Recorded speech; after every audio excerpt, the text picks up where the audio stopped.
విదేశాల్లో చదవాలనుకుంటున్నారా? అయితే విదేశ్ కన్సల్ట్ ని సంప్రదించండి.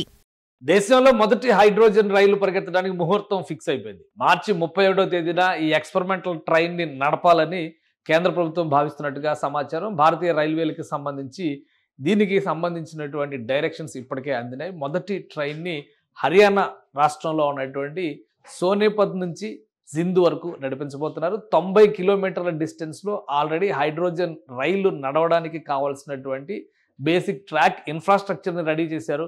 ఇంజన్ రెడీ అయింది. ఇంజన్ పైన ల్యాబొరేటరీ ఎక్స్పెరిమెంట్స్ అన్ని కూడా కంప్లీట్ అయినాయి. సో రాబోయేటువంటి రోజుల్లో దేశవ్యాప్తంగా 35 హైడ్రోజన్ రైళ్లు నడిపించేందుకు కావాల్సినటువంటి ప్రణాళికని కేంద్ర ప్రభుత్వం సిద్ధం చేస్తుంది. అసలు ఈ హైడ్రోజన్ రైలు ఏ విధంగా ఉండబోతుంది, దానికి సంబంధించినటువంటి నమూనాలను ఇప్పటికే కేంద్ర ప్రభుత్వం రిలీజ్ చేసింది. రైల్వే శాఖ వీటిని వివిధ ప్రాంతాల్లో వివిధ సందర్భాల్లో జరిగినటువంటి ఎగ్జిబిషన్స్లో డిస్ప్లే చేసింది. ఇది 1200 హార్స్ పవర్తో ప్రత్యేకంగా భారతీయ రైల్వేలు డెవలప్ చేసినటువంటి సిస్టమ్ ఇది. 110 కిలోమీటర్ల వేగంతో ప్రస్తుతం ప్రయాణం చేసేటువంటి సామర్థ్యం ఉన్నటువంటి వ్యవస్థ.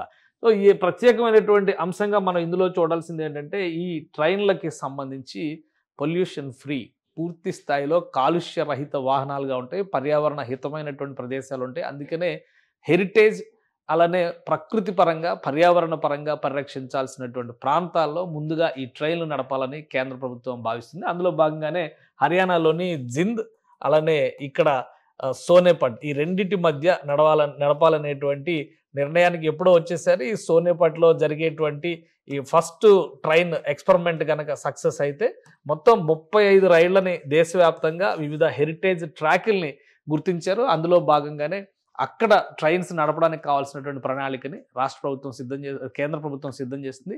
మొత్తం 35 ప్రదేశాలను గుర్తించారు. అలానే ఈ ట్రైన్కి సంబంధించినటువంటి ఎక్స్పెండిచర్ కండిషన్స్ చూస్తే కనుక ఒక ట్రైన్ పూర్తి స్థాయిలో హైడ్రోజన్ ఇంజన్తో తయారు చేయాలంటే 80 కోట్ల రూపాయలు ఖర్చు అవుతుందని చెప్పని కేంద్రం అంచనా వేస్తుంది. దీనికి కావాల్సినటువంటి ట్రాక్ ఇన్ఫ్రాస్ట్రక్చర్ని డెవలప్ చేయాలంటే మరొక 70 కోట్ల రూపాయల వరకు ఖర్చు అవుతుంది. దాన్ని కిలోమీటర్ల పొడవు పెరిగే కొద్దీ కూడా వ్యయం పెరిగేటువంటి అవకాశం ఉంటుంది. ప్రాథమికంగా ఉన్నటువంటి సమాచారం ప్రకారం చూస్తే డీజిల్తో నడిచేటువంటి ఇంజన్స్, విద్యుత్తో నడిచేటువంటి ఇంజన్స్ కంటే కూడా ఇవి చాలా సమర్థమైనవి, పొల్యూషన్ ఫ్రీగా ఉండేటువంటి వాహనాలుగా కేంద్ర ప్రభుత్వం చెబుతుంది. ఒక్కసారి ట్యాంక్ ఫుల్ చేస్తే 1000 కిలోమీటర్ల వరకు ప్రయాణించేటువంటి అవకాశం ఈ కొత్త హైడ్రోజన్ ట్రైన్లో ఉండబోతుంది. అలానే ప్రయాణ వేగాన్ని పెంచేటువంటి వెసులుబాటు కూడా ఉంది. భవిష్యత్తులో మరికొన్ని మార్పులు చేర్పులు చేయడం ద్వారా దీన్ని మరింత వేగవంతమైనటువంటి రైలుగా మార్చేటువంటి అవకాశాలు ఉన్నాయని రైల్వే శాఖ అధికారులు చెప్తున్నారు. ప్రస్తుతం ఉన్నటువంటి టెంటేటివ్ డేట్స్ ప్రకారం మార్చి 31వ తేదీన మొదటి ప్రయాణం ఇది ప్రారంభించబోతుంది. దేశంలోనే మొదటి ట్రాక్ ఇది.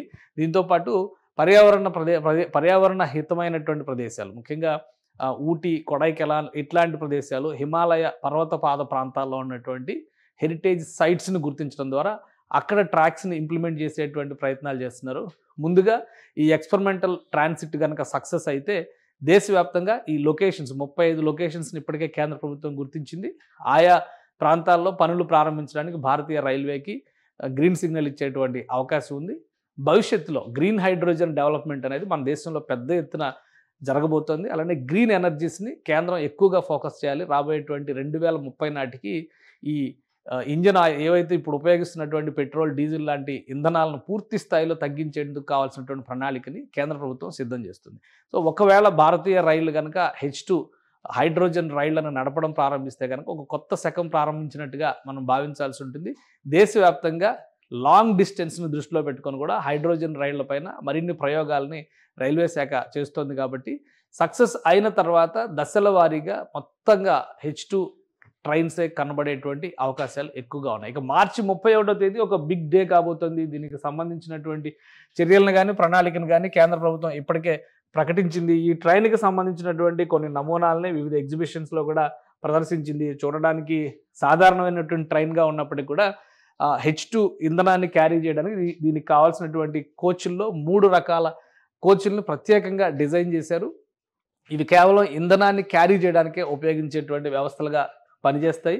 రాబోయేటువంటి రోజుల్లో ఈ తరహా రైళ్లు ముందుగా 90 కిలోమీటర్ల డిస్టెన్స్లో ఈ ప్రయోగం కనుక సక్సెస్ అయితే రాబోయేటువంటి రోజుల్లో దూర ప్రాంతాలపైన కూడా ప్రయోగాలు చేయడానికి సన్నద్ధమవుతుంది కేంద్ర ప్రభుత్వం, ముఖ్యంగా రైల్వే శాఖ. సో మార్చి 31న మొదటి హైడ్రోజన్ రైలు ఏ విధంగా ప్రయాణం చేయబోతోందని తెలుసుకునే ప్రయత్నాల్లో కేంద్ర ప్రభుత్వంతో పాటు ప్రజల్లో కూడా ఆసక్తి రేకెత్తిస్తోందనేటువంటి విషయాన్ని మనం అర్థం చేసుకోవచ్చు. సుమన్ టీవీలో మీ పర్సనల్ అండ్ బిజినెస్ ప్రమోషన్స్ కోసం కింది నెంబర్కి కాంటాక్ట్ చేయండి.